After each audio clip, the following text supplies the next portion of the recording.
To Hell and Back is another episode that aired out of order, and CBS had already made the decision to cancel the show and decided to burn off episodes in the summer of '96.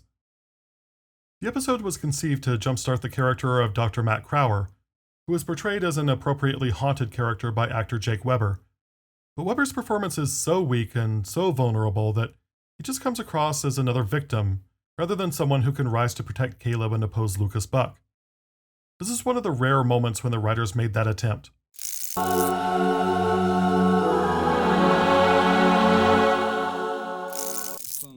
We open with a nightmarish flashback of Dr. Matt learning that he killed his wife and daughter in a drunk driving accident. Fast forward to present day, at a local charity auction, Matt is haunted by that memory, and he has to be pulled out of a stupor by Gail, who has just gotten stuck with some porcelain salt and pepper shakers. Lucas endears himself to Dr. Pike by insulting his grandmother's knickknacks, and Pike awkwardly drops the knowledge that Dr. Matt's contract is up for a board decision the next day. Dr. Matt meets Chester and Doreen Langston, her charming, him a drunkard. Lucas makes sure to point out that Chester and Matt share alcoholism as a delightful trait. Doreen and Matt share a moment as Doreen says that she can see a lifetime of regret. This is another double meaning for the writers, as Matt responds as if she sees the regret in him, and not that it resides inside of Doreen. Later that night, Selena is driving down one of the many desolate Trinity roads when she comes upon the Langstons smoking overturned car. We get a gratuitous jump scare and see Doreen wheeled into Dr. Matt's operating room. Caleb and friends return from seeing a horror movie that sounds suspiciously like Evil Dead 2. When they went to the cabin and the deerhead started talking, I thought Boone was gonna wet his pants.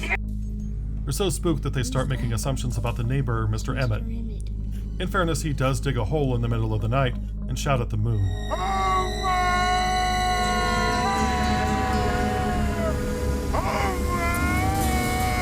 It fits the episode as a good B-plot, but one can't help but think of the old man from Home Alone during these scenes. The next morning, Gail quizzes Caleb on whether Angel Trumpet, Lily of the Valley, or Snakeroot doesn't belong with the others. Caleb guesses correctly, but for the wrong reasons, thinking that Snakeroot is a poisonous plant. In reality, it is the other two that are poisonous. Gail says you can't always rush to conclusions based on initial information, something Lucas also warned him about in Potato Boy. Gail scolds him for gossiping about Mr. Emmett, comparing gossip to poison. Caleb is adamant, though, that Emmett is burying a body in his pumpkin patch.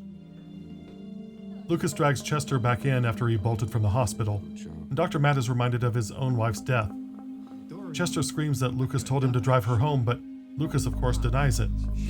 Matt is at wit's end, dealing with Doreen's death, the tractor accident, and Gail telling him about Caleb's death obsession. Dr. Matt heads to the blues bar to have a club soda where Selena offers him a real drink and some company.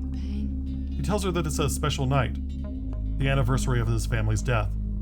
He refuses the drink and says he'll embrace the pain. On his way out, Matt is intercepted by Lucas, who offers him an interesting proposition. Return to drinking and he'll be granted the chance to go back and do things differently. Not only that, but he'll be blissfully unaware of how things really went down. I'll even throw in a bonus. I'll grant you oblivion. Matt takes a drink and finds himself behind the wheel again. His wife Lily is angry at his drunken behavior the night before. He apologizes and promises to change, but it's too late. Lily has already decided to leave him. She shoves him out of the car and takes off with daughter in tow, killing them both in a fiery accident. So Matt's decision is meaningless in the end. Caleb gets caught sneaking into old man Emmett's yard at night, so the next morning he goes over to apologize. Mr. Emmett explains that he only ever had one friend in life, his dog Omar, and now Omar is dead. Caleb helps Emmett bury Omar in the backyard, and in the most maudlin moment of an intensely emotional episode, Merlyn appears with Omar by her side. Merlyn explains that when dogs die, they get to run as much as they want and stay by their master's side. Lucas storms the hearing on Dr. Crower's contract and implies that Matt is drinking again. Matt shows up and awkwardly threatens Lucas, promising to focus on him now that he knows the truth. On his way out, Matt finds a letter given to him by his daughter the previous night. She tells him he's an idiot sometimes, but she appreciates how he can look into people's hearts. Matt runs into a little girl being wheeled into the hospital and shares a smile with her. And we're out. This episode is probably generally contentious for fans, It certainly doesn't help that the DVD box set and the CBS airing schedule placed this near the end of the show's run. I'm not sure how you'd know what in the hell is going on. Even placing it in the production schedule order, it feels wedged in. Jake Weber has a number of great scenes in the show, but his connection with the character seems strained. Since this is a Crower-centered episode, how much you like it depends on how much you were invested in Weber's performance. For me, the performance comes off as alternately hammy, stilted, and overwrought. His threat toward Lucas at the end is laugh-out-loud cringeworthy. What do you want, Doctor? You.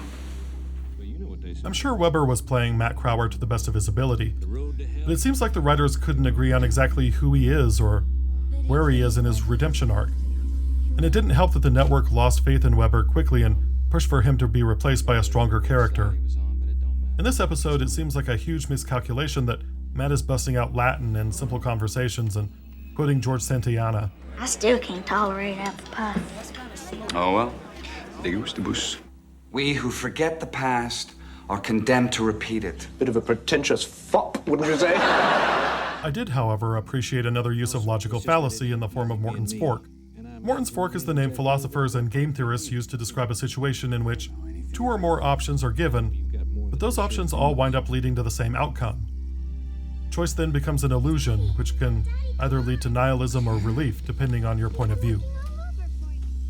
We're seeing a consistent pattern with how the writers make Lucas a powerful being, even without the supernatural elements.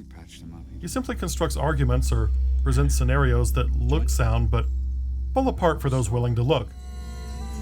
Caleb's B-plot is fine, and it actually works well thematically. Dr. Matt mentions how difficult it has been for Caleb, who has known nothing but death in his 9 years on the planet. But Mr. Ammett's emotional send-off for Omar and Merlyn's explanation for the canine afterlife paint death in a different, more positive light. Less something to fear and be angry about, and more a transition to a different state of being. To Hell and Back is a bit of a train wreck, but it does a lot to flesh out Dr. Crower's character, the results of which will be shown over ensuing episodes.